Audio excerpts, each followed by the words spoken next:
Hi guys, Jess here.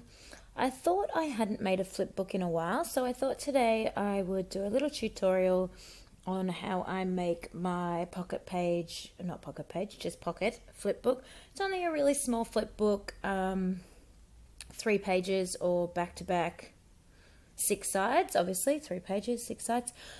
And it's got a little pocket in the middle where I like to pop the goodies and hide the goodies.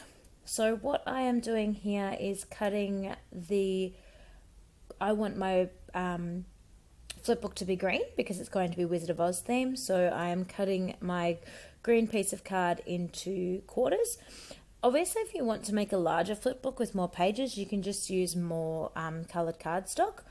I wanted to just keep it small and simple. So yeah, I have cut quarters of my cardstock, and then I don't have a scoring board, so I'm just using my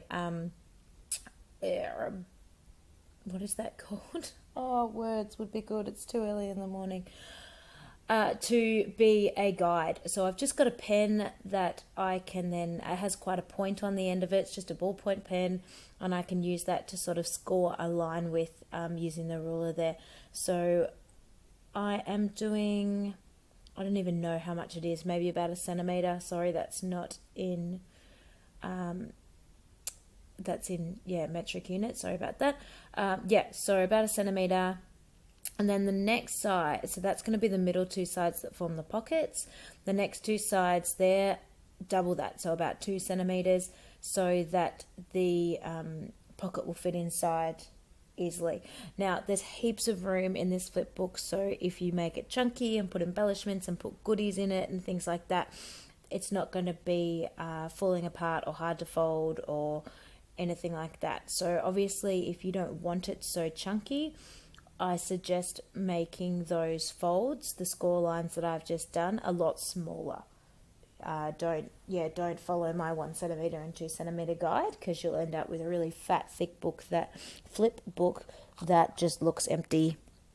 But what I'm doing here is I'm not actually showing you me decorating it. I'm just showing you me making it, because I didn't have enough storage on my phone to record the process of decorating. Sorry, I tried. Didn't realise until the end that only about 5 minutes had recorded. But I do have videos and a flip through, so that and a flip through, so that you can actually see how I decorated this Wizard of Oz theme at the end. So what I'm doing now is I've just cut strips of paper and I've folded those in half. It's just to give the pocket a little bit of give. If I was to just sticky tape, double-sided tape, or glue those 2 bits of card together and leave the top open, that would be fine and it would make a pocket, no worries, but it doesn't have much a sort of opening room or give in it, as I have been saying. So just by using those folded in half strips of paper, it just gives the pocket a little bit of room to make it a bit fat. So when I put the goodies in there, it's just got, I don't plan on putting, a massive amount of goodies in there, so I don't need a huge amount of give. I just want a little bit of give because I don't want it popping open or ripping at the seams. So I'm just using folded in half paper that I'm double-sided taping on each side. So the fold line is facing the outside. If you want a more in-depth, detailed tutorial, if you go right back in our video playlist to one of my very first videos, there is a flip book there. It's the same. So measurements are in inches, if that helps you, and it's a little bit more detailed as to how I made this. So if you can't quite understand what I'm saying just by watching the video and my horrible information now, just flick back to that first video. Actually, I'll put a link in the description box, and that might help you if you're having a little bit of trouble. So folding those bits of paper in half and just putting them along 3 sides. Now, I want my pocket to open at the side, so I have put them along the top. Oh, excuse me, so tired. Along the top, along the bottom, and along the side where that scored fold line is, and that will mean that the flip book opens at the side. You can have it open anywhere you like except where the scored fold line is, because that is the join in the center of the book. You might want it coming out of the top. That's totally fine. In a moment, you will see how this book looks at the finish. Just hopefully it'll make a bit more sense and it'll all come together. Now, I never get my measurements exactly correct, so I'm just trimming off any excess there that I might have and just making the pages more perfect.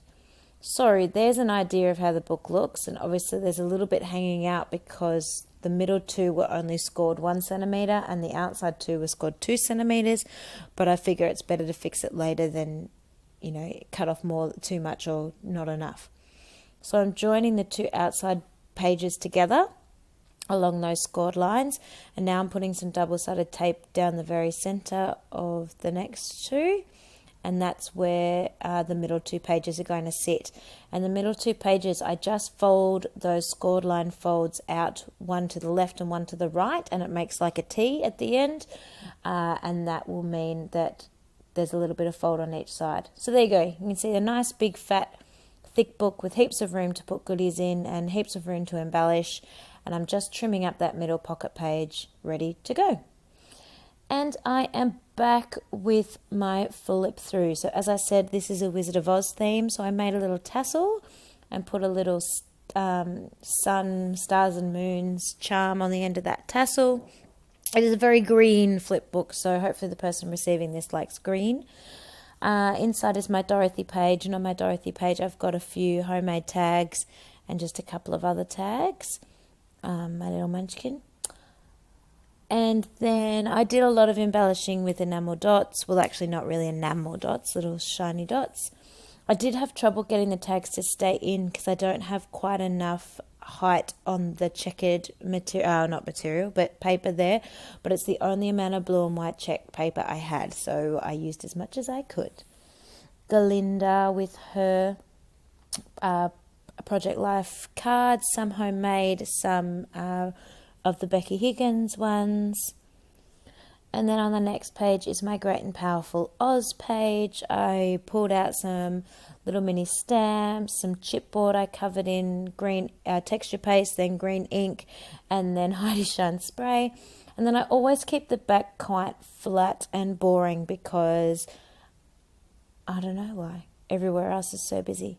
And then inside the pockets I have got a little goodie bag that's got some enamel dots, got some cut aparts, got some stickers, just a whole bunch of different stuff in there.